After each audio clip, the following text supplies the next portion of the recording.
What is engine braking and why is it important? Antonelli versus GR. I personally think that Antonelli is the new GR. Piastri is definitely in. Lando is definitely out. And lap one, turn one, what happened and why is there a scandal when there really shouldn't be? Kind of related to that is Max Verstappen's attitude, even though the FIA was already lenient. I kind of want to let's tackle Piastri as in. Piastri now has 3 race wins. He's now got as many F1 victories as Lando Norris, and he did it with 82 less Grand Prix. And he's got the right attitude. I did an entire video either last week or the week before last talking about why Oscar Piastri is the right driver to lead the team. I touched on the fact that Lando Norris seems to be beside himself with grief about how the car is handling and how the car is terrible. And on the flip side, you've got Oscar Piastri saying that we've clearly got the best car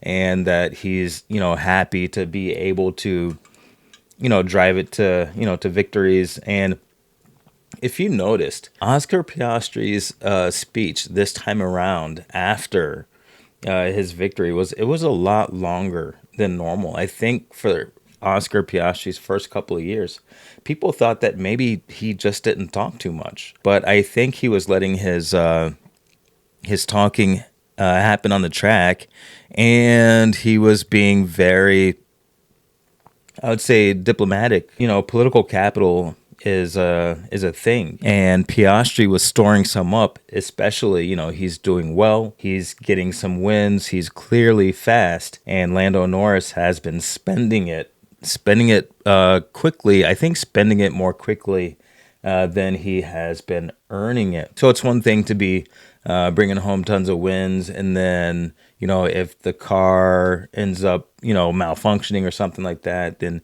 you complain about the car. But when your teammate who has less Grand Prix than you is completely happy with the car and is outscoring you, outwinning you, then you got to set a budget for how much crap you're going to talk about the car before the team completely abandons you and says, you know what, we like this guy better. So I've been saying it since last year. I definitely said it, a couple of weeks ago, that Piastri is the favorite to win in 2025. I mean, I didn't say that part last year, but I definitely said that Piastri was going to be the lead driver at some point. I don't know when, I don't know how, but it is going to be the case. Maybe a little bit further down the line, give it, 3-4 races. If the trend lines keep going the way they are, then I think McLaren is going to have no choice but to actually officially declare him the lead driver, unless Oscar Piastri just pulls so far ahead of Lando Norris, like say Oscar keeps winning and Lando doesn't even get to the podium, then they're not going to have to declare anything because the actions will just speak for the team. They're not going to have to decide if they're going to have Piastri fight for the Drivers' Championship title if Lando Norris is not there to be competition.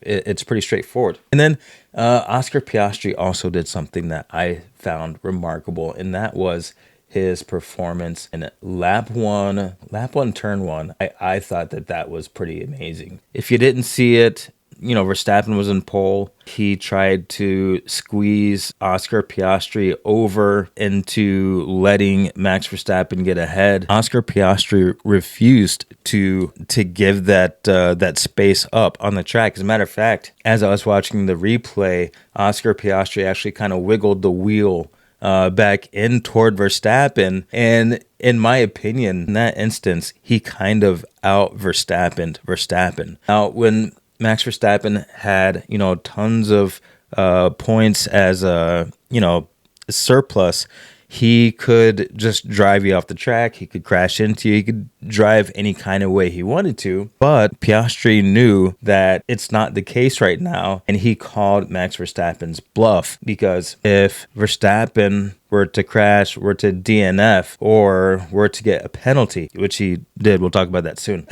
then he's going to have a huge points deficit to McLaren. So he knows he has to drive a tiny bit more cautiously to make sure that he's bringing home as many points as he can. Now, I don't know if he knew that Tsunoda crashed out at that point yet. No, he couldn't have, because Tsunoda crashed out after the fact. But let's actually get into the penalty.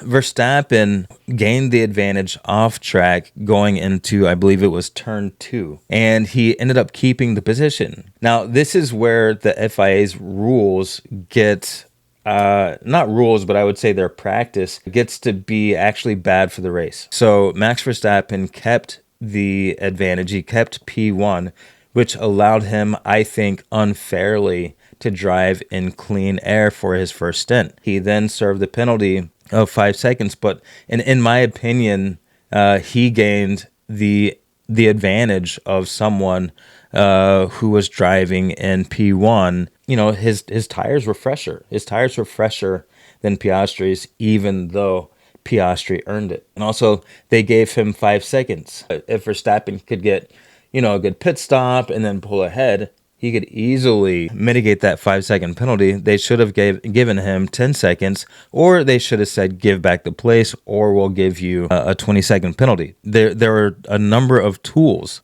that the FIA could have pulled out to stop the advantage that Verstappen got, but they refused to do so. And then if you look at the pundits and all that kind of stuff, even some very, respectable publications, they're kind of like, it's split down the middle on whether or not Verstappen deserved a penalty for that. No, it's not. It's not. It's an easy thing. If you watch the replay and don't look at just the photo, because, photo doesn't take into account motion and speed and all that kind of stuff. If you watch the replay, it's clear as day. It is clear as day. But see, what's happened is they've built up the legend of Max Verstappen so much that it's very difficult for them to admit that he simply got beat by Oscar Piastri. He did. He got beat. End of story. Easy. Pretty easy. And I think the legend of Max Verstappen was built up so much that even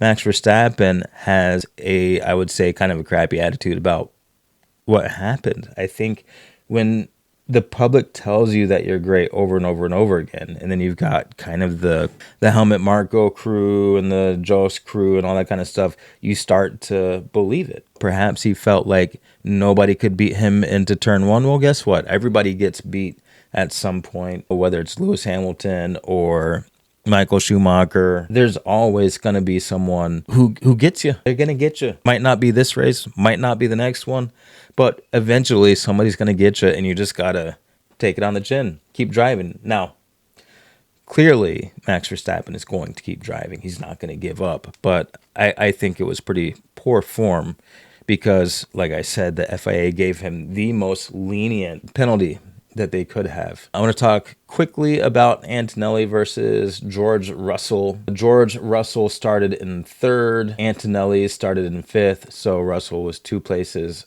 ahead of him. But then if we look at the race result, Kimi Antonelli finished right behind George Russell. Now, both Mercedes did fall back, but, again, Kimi Antonelli, first year in Formula One, and every race, he's gotten closer and closer and closer to George Russell. It makes me wonder, is there going to be a time in the very near future where Kimi Antonelli finishes ahead of George Russell? What if Kimi Antonelli gets a win and Russell doesn't? I think that would be insane. That would be insane. Not surprising because Antonelli is turning out to be that good, just like Piastri is turning out to be that good. When a driver shows you how good they are, then you got to believe them. Speaking of that, I'm going to get into one that it's really confusing, and that is Lewis Hamilton. He said something that I kind of think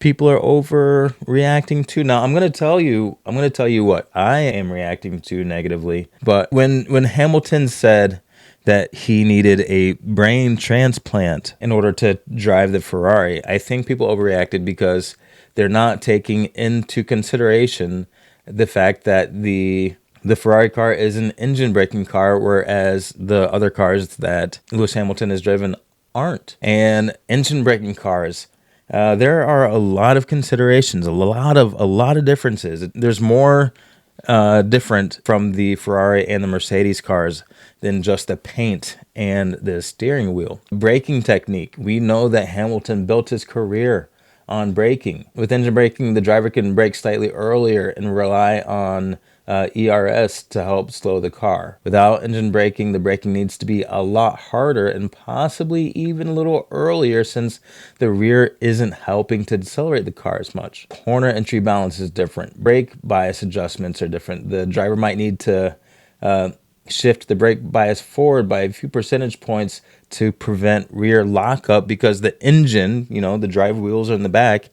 The more brake pressure you put on the back, the more you're going to get the little fishtailing under extreme braking, which, Formula One is basically extreme braking all the time. Throttle lifts and coasting. Lifting off the throttle won't decelerate the car as much. Coasting becomes less effective a tool for energy saving or managing tire temperatures. There's so much between, and the differences between the Ferrari and the Mercedes. And we do have to give Hamilton a little bit of slack as he gets used to the thing. I'm not just saying, give him time. Lewis Hamilton's perfect. He's a perfect driver. I think that I think he might be waiting for perfection just a little bit too much. When you're used to driving cars that are, just at the top of the leaderboard, that's your normal. And when you get into a car that's not quite as good, you might be waiting. I mean, hey, I've won 7.5 world championships. Why should I drive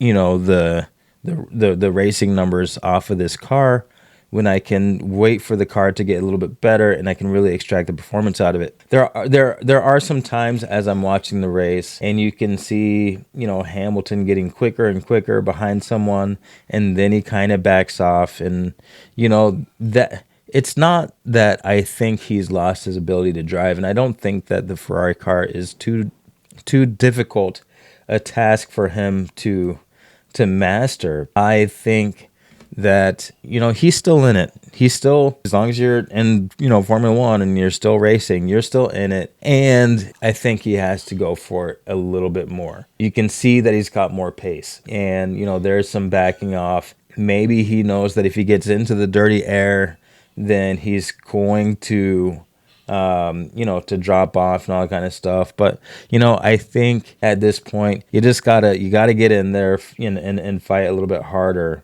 And don't wait for the car to be perfect. That would be what I'm saying as a negative toward Lewis Hamilton. I don't think that he's lost his driving skill. The moments of brilliance that we've seen from him, during the races, especially I think it was the Chinese sprint race where he won by 7 seconds. There's enough there. There's definitely enough there. I think he actually helped out Charles Leclerc by fighting with Lando Norris as he was trying to pass. I think that really helped Leclerc get to the podium, and it just shows he has racecraft. He has racecraft to spare. He knows exactly what he's doing. I just want him to get out there, I think, a little more hardcore, a little more quickly. Okay, that was it. Didn't think I was going to do I didn't think I was going to do this today. I had a lot going on. I was doing photography and real estate crap and